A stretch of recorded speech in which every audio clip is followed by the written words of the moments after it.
This program features live coverage of an African safari and may include animal kills and carcasses. Viewer discretion is advised.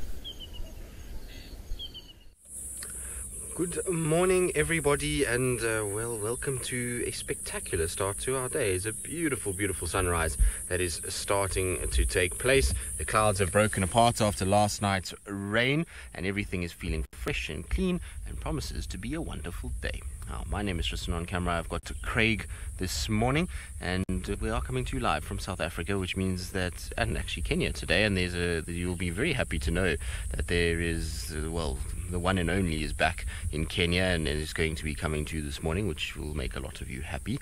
And for those of you who don't know who that is, well, you'll meet him a little bit later. But remember that you can interact with us, so you can do #SafariLive on Twitter or @FC on the YouTube chat, and remember to keep it relevant to what we're seeing. Now, while we were sitting here, unfortunately they've all disappeared, but there were a whole bunch of little winged allets that were coming up, and with them was a few Amo falcons that were kind of diving and swooping and grabbing them as they were going. They seem to have passed by now, but it's such a beautiful start to the day that it promises really to have kind of nice weather this morning, and hopefully it'll be a sort of warmish but not too hot start to the day. Now we're going to go and head off to where the little chief was and see if he has still managed to maintain any semblance of his carcass, or if he lost it all to hyenas.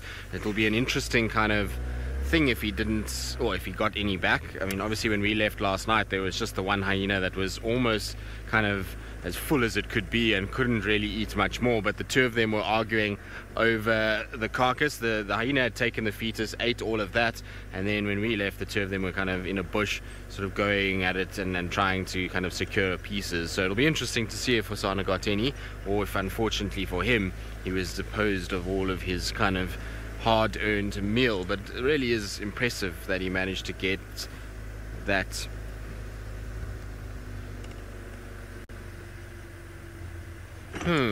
So Chris Rogue, sorry, I stopped my thought there because I was listening very carefully to Kirsty.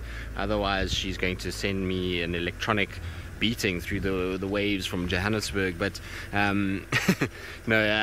Chris Rogue, you're saying that there's alarm calls for wildebeest and lapwings close to the dam cam, and you're not sure, Kirsty says she's not sure what time, but I did just come past some wildebeest. They're on quarantine and they looked as though they were as relaxed as you could ever imagine. They were just kind of sitting there looking at me like wildebeest do, with their mouths sort of moving as they chewed the cud. So I don't know if there's anything on quarantine, but maybe they've run up from the dam cam side and now they're just kind of sitting on quarantine. It's possible. Or maybe Hosanna has moved that way, Tingana, Tandi, Klalamba. There's lots of various options. And also, I mean, there was dogs that were around yesterday. Now I see that I've got an interesting little attachment to the front of my car, which I hadn't noticed until now. So every night now in the summer months we put what we call covers, which is basically big sheets of tarpaulin that go over the car so that if it rains they don't get wet during the course of the night. And I see I've got a piece of duct tape that was attached to the edging of one of those tarpaulins, stuck firmly to my high lift jack, which I'll have to take care of a little bit later. So if you see something flapping at the front, that's what it is, but don't worry, we will get rid of it just now. Right, now I'm not the only one out in Djuma this morning. I do have our other very firm favorite in the form of Jamie Patterson, and so she wants to say good morning to you and tell you all about what she plans to get up to this morning. Good morning, and welcome to the Sunrise Safari. My name is Jamie, and this morning's firm favorite on the back is Sebastian. And we are racing, well, not really racing, to be honest. I can't quite find it in me to race.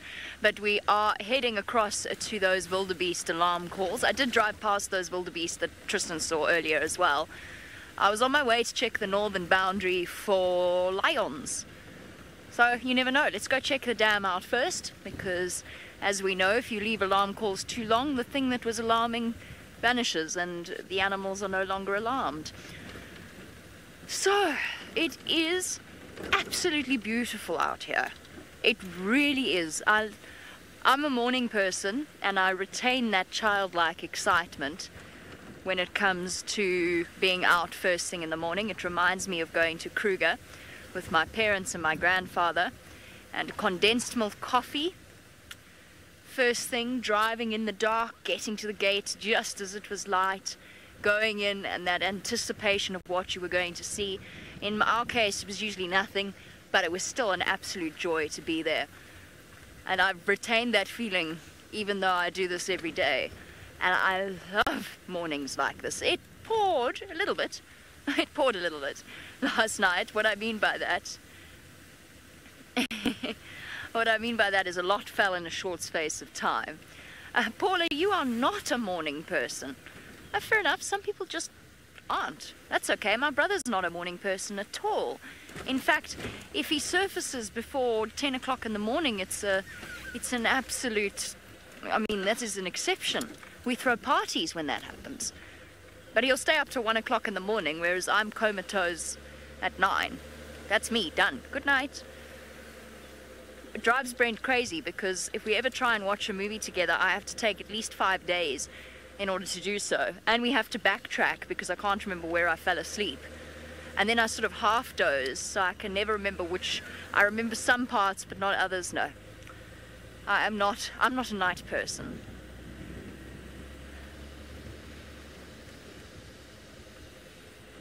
Apparently Kirsten, Jerry and Final Control in Joburg relate to my movie situation. Now, these wildebeest were here. It doesn't, of course, preclude the possibility that there are other wildebeest on the property either, but I can't see them anymore. Where did you go, wildies? Let's go and have a look. I'm still a little way from the dam. I'm going to drive quite slowly through these puddles, just in case there is a lone terrapin paddling around in them. Provided you drive nice and slowly, they will be absolutely fine. They'll surf out on... I actually think they might have a bit of fun doing it as well, on the wave that you create. Okay, we're nearly at the dam. I'm not going to stop. I saw some impala, but I'm not going to stop yet. Seb, how's this morning? And it smells delicious. It smells like rain and water and, you know, the whole petrichor thing, but it smells beyond that. It smells like growth. It smells green. If green had a smell, that's what it smells like. There is a wonderful but unrepeatable line from Death at a Funeral. The original version, not the remake. The remake, no. Oh, hello.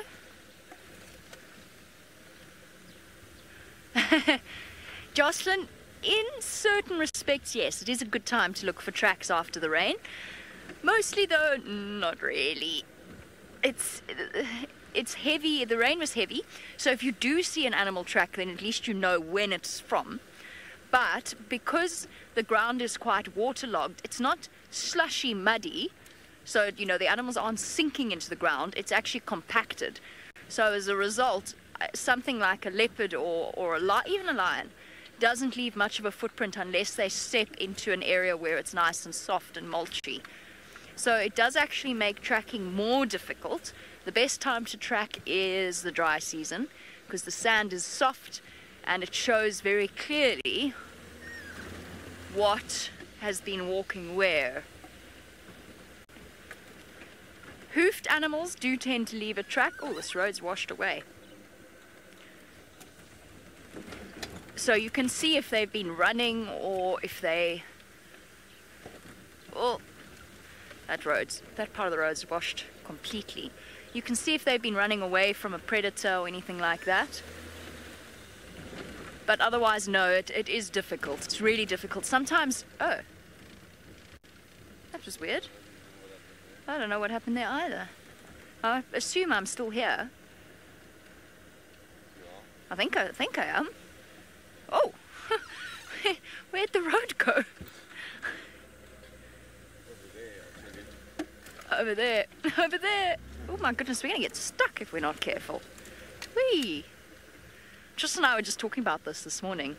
We've long forgotten what it's like to get stuck on Djuma. But it could come. A couple of years ago, it was an everyday occurrence. Roads closed left, right and centre. You can't off-road in places. if this rain continues. This, of course, is nothing compared to the Masai Mara. James, as far as I know, so far has not managed to get stuck. I hope that continues, but I'm sure he's very excited to say hello once again.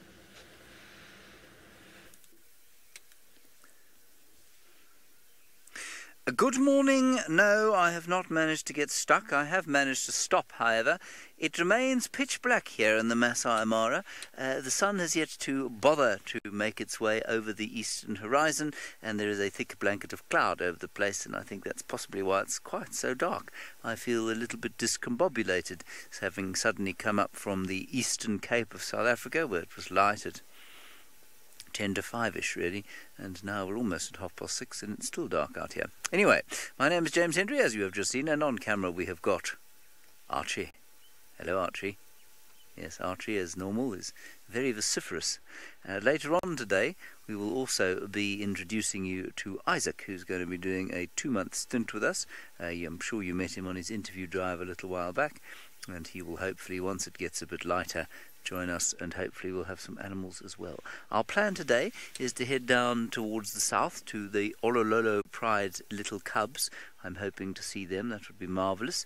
And if we don't see them, we'll probably keep going south and see if we can't find some sausage tree pride action, but I don't know what's going to happen.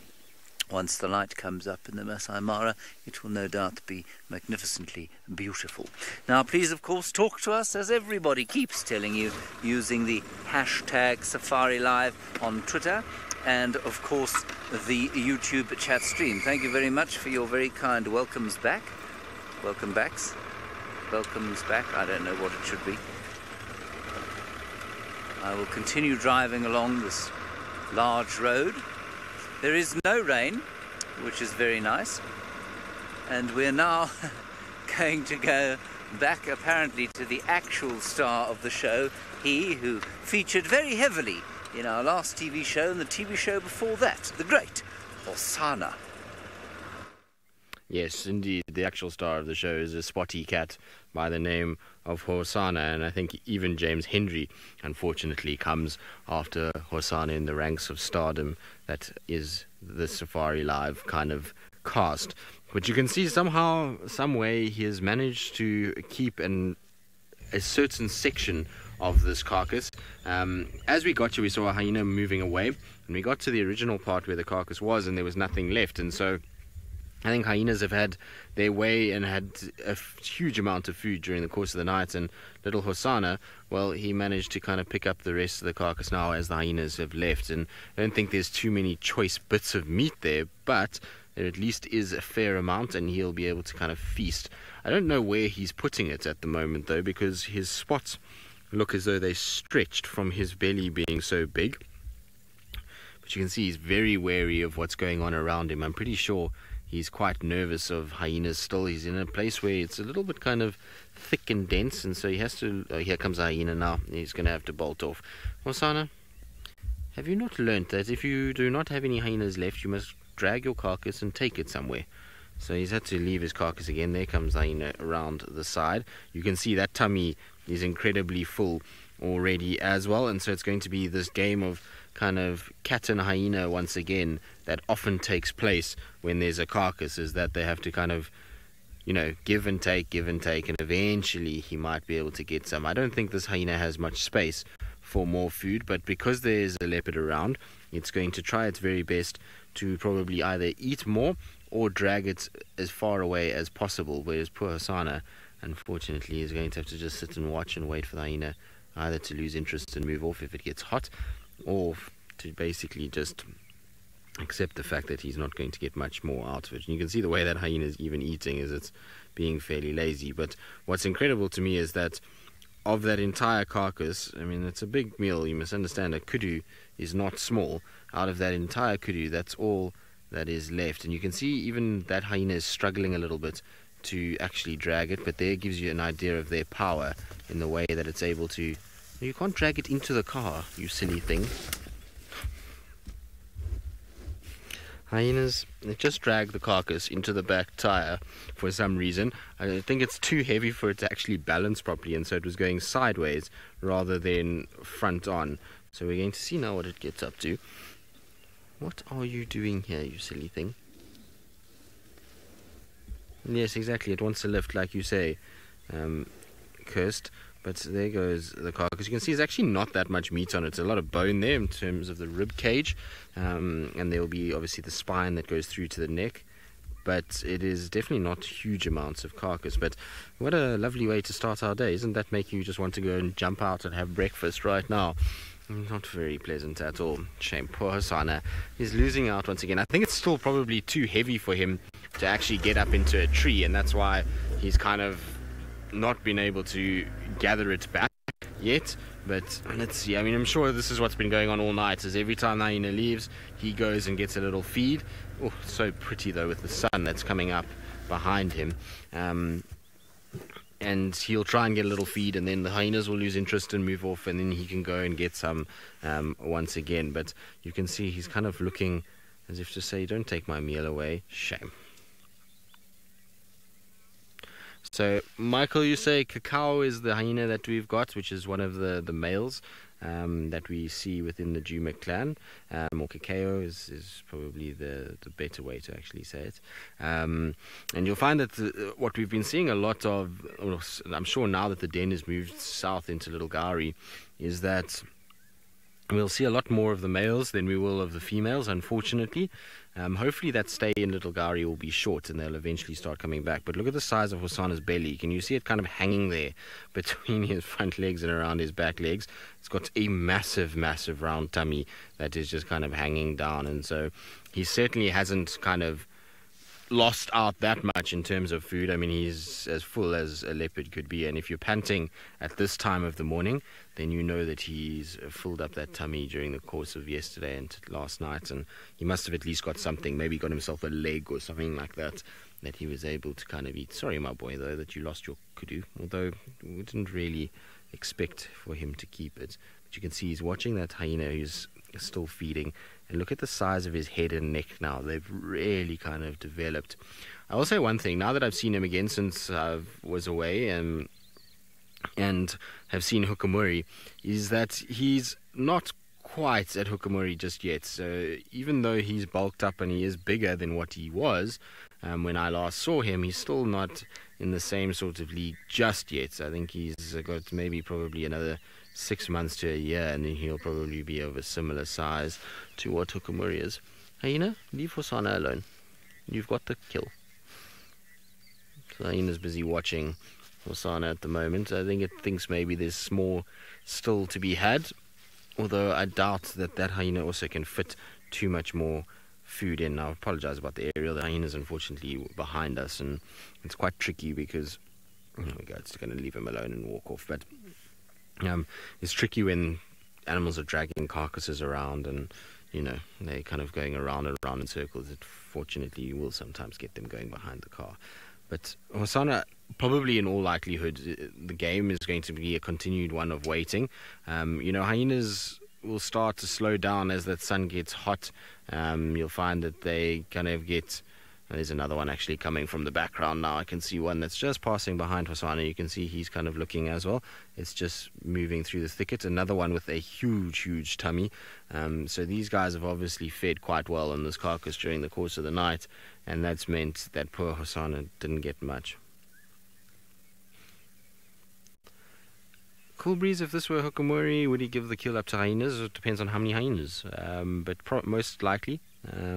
Even Tingana, it was such a large kill. Trying to get that up into a tree is, like I say, is reserved really for the biggest of the big in terms of leopards, and even Tingana now, as he's getting older, would have been hard pushed to get a carcass of that size up into a tree, especially one that had a fetus inside.